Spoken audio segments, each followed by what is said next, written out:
I'm Dr. Sid Kennedy, and I'm the Arthur Sommer Rotenberg Chair in Suicide and Depression Studies at St. Michael's Hospital and University of Toronto. The Arthur Sommer Rotenberg Chair was endowed in 1997 after the tragic death of a young physician, Arthur Sommer Rotenberg. And Arthur's mother, Doris Sommer Rotenberg, decided that she wanted to do something in Arthur's memory, and she was instrumental in raising funding for a university chair designed specifically to promote research into suicide studies and also to do anything to reduce the stigma associated with suicide. Well, I have been working in the field of depression particularly for several decades. I've been very interested in novel treatments. I've been very interested in identifying some of the variables that might help us to predict better outcomes for subgroups of patients within the field of depression and bipolar disorder. And I've always been struck by the fact that there are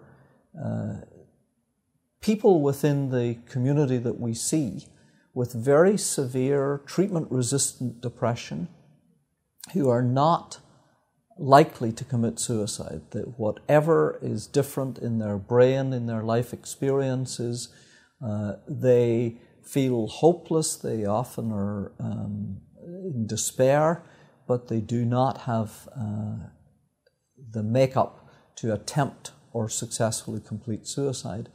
And yet there are other individuals, not everyone with the diagnosis of a major depression, probably 65% of people who die by suicide do have a depressive illness. But among those people, the depression circuitry may be different in suggesting that they have some different risks for the attempt or the completion of suicide. So I've always been very interested in trying to sort out some of the ways that we can better diagnose and match treatments to individual patients. So the prevalence of suicide in Canada overall is about 11 people per 100,000. Now, it peaks probably in the 45 to 55 age range, where it's about 16 people per 100,000. We also know that while women make more attempts, men actually complete suicide about 3 times more often. There are many myths associated with suicide, and one of the most common, certainly in the medical community, perhaps in non-psychiatrists particularly, is that it may be better not to ask about suicidal intent in case it gives a depressed person or a distressed person the idea. I think the evidence would certainly say that inquiring and opening the discussion is a lot more appropriate. There are other discussions around certain times of the year, people who are isolated and live alone, whether holidays like Christmas or other specific holidays might be associated more with suicide.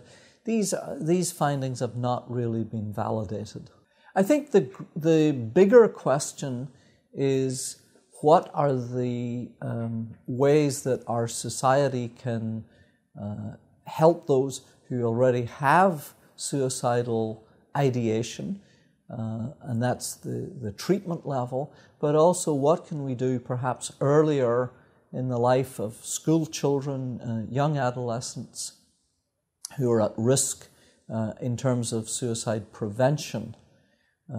It does appear that people who make good, healthy attachments in childhood, whose bonding between mother and child is very strong and healthy, can cope with adversity in their own adult lives much better than people who begin life, unfortunately, with a very poor attachment, so they don't have a good sense of self when they face adversity, and they're more at risk of self-harm, suicidal attempts, and completed suicides.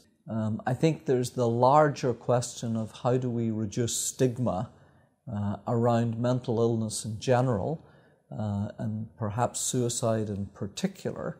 I think there's been progress, and I think Canada has actually been one of the leaders in dealing with stigma. I think when people who have been prominently recognized in the media die by suicide, it stimulates a public education information surge, which unfortunately then settles down again. But I think that in general, I'll give you one example. In the UK, where people were concerned about the sale of acetaminophen, what we would call Tylenol, in drugstores in the UK, in large bottles, for example, 50 or 100 pills, the rate of liver damage and death was actually extremely high. So a public initiative to limit the number of pills that could be sold either in a drugstore or in a small, for example, convenience store to perhaps 20 or less did actually correlate with a reduction in this particular method of people either having a serious suicidal attempt or dying. Closer to home in Toronto, there's been considerable debate, for example, around the Bloor Viaduct, the question of whether closing that particular bridge over the Don Valley it resulted in people not being able to die by suicide at that place in the city.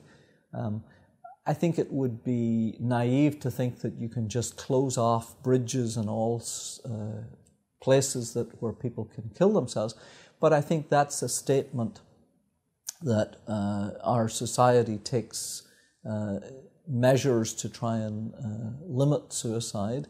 The other issue, for example, in Toronto has been the question of barriers on the subways platforms, whether you can actually reduce suicide.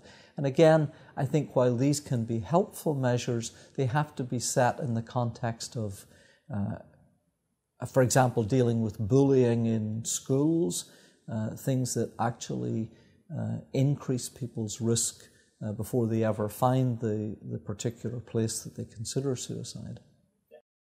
How does thinking behind suicide prevention change with age?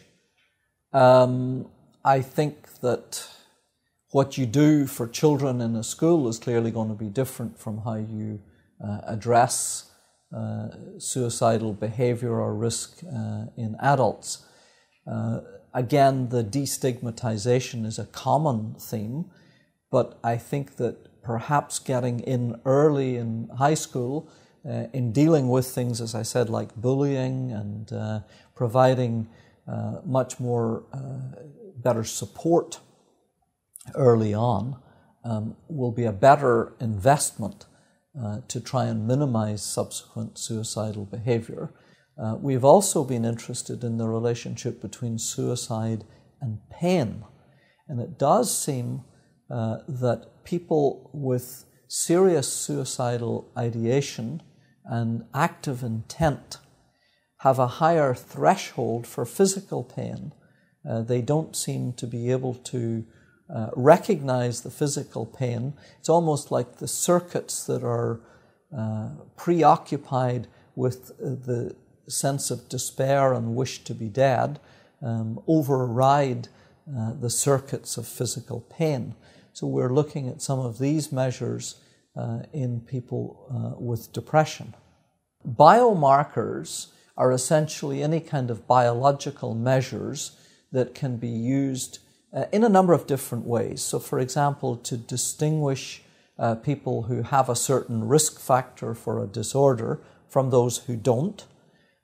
They could be blood samples that could look at genetic or protein measures, or they could be brain imaging measures, or they could even be a combination of more than one.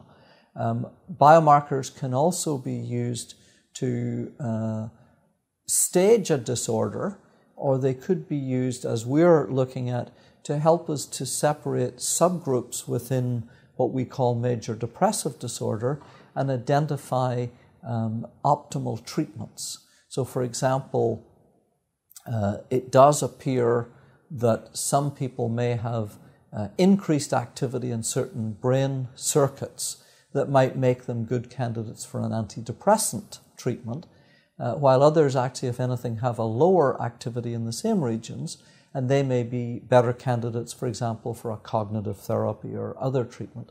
So we're looking at relatively large samples with collaborators right across Canada in our CanBind group to look at the predictors of response to a single antidepressant medication, and for those who don't respond, the effect of adding some adjunctive medication as a first study. We're also looking at prediction of response to neurostimulation with transcranial magnetic stimulation, or RTMS.